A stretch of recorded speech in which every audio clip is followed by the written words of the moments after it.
Hello প্রিয় দর্শক বন্ধুরা, এই মুহূর্তে সবথেকে বড় খবর ভাঙড় বিধানসভা নিয়ে আজকে কথা বলবো। পশ্চিমবঙ্গের সবথেকে উত্তপ্ত গরম সিট ভাঙড় বিধানসভা।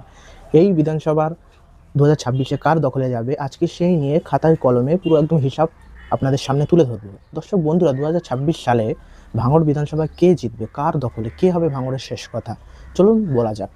2021 সালে সারা পশ্চিমবাংলার নির্বাচনে এই একমাত্র আসন থেকে আইএসএফ জয়লাভ করেন। আইএসএফের জয়লাভ 2021 সালে ছোট জয়লাভ ছিল না, খুবই বড় জয়লাভ ছিল।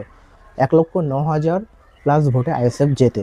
তৃণমূল কংগ্রেস ভোট পায় 83-68টি। দর্শক বন্ধুরা, এখানে নওশাদ সিদ্দিকী 26,000 প্লাস ভোটে জয়ী হন 2021 সালে। তারপর 2021 সালের পর থেকে আস্তে আস্তে আইএসএফের ক্রমাগত সংগঠন মজবুত হতে থাকে।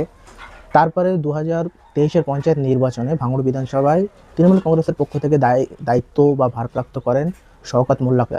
এখানে অবজারভার শওকত মোল্লা হয়। শওকত মোল্লা হওয়ার পর আস্তে আস্তে তৃণমূলের সংগঠন ভাঙড় বিধানসভায় ক্রমশ বাড়তে থাকে। বাড়ার ফলে 2024-এ যখন লোকসভা ভোট হয়, লোকসভা ভোটে এখানে তৃণমূল কংগ্রেস অনেকটা এগিয়ে ছিল আইএসএফের থেকে। আইএসএফ এখানে পিছিয়ে গিয়েছিল, কারণ আইএসএফের সংগঠন এখানে 2024-এ কমজোরি হয়ে গিয়েছিল। 2024-এর তৃণমূল কংগ্রেস এগিয়েছিল, তৃণমূল কংগ্রেস ভোট পেয়েছিল 1,24,000 প্লাস, আইএসএফ পেয়েছিল 75,000। এখানে 44,000 বা 46,000 ভোটে তৃণমূল কংগ্রেস এগিয়েছিল। 2026-এর নির্বাচনের আগে ভাঙড় বিধানসভায় ফের আইএসএফ শক্তিশালী ঘাঁটি হয়ে যায়। আইএসএফের ক্ষমতা ক্রমশ বৃদ্ধি হতে থাকে।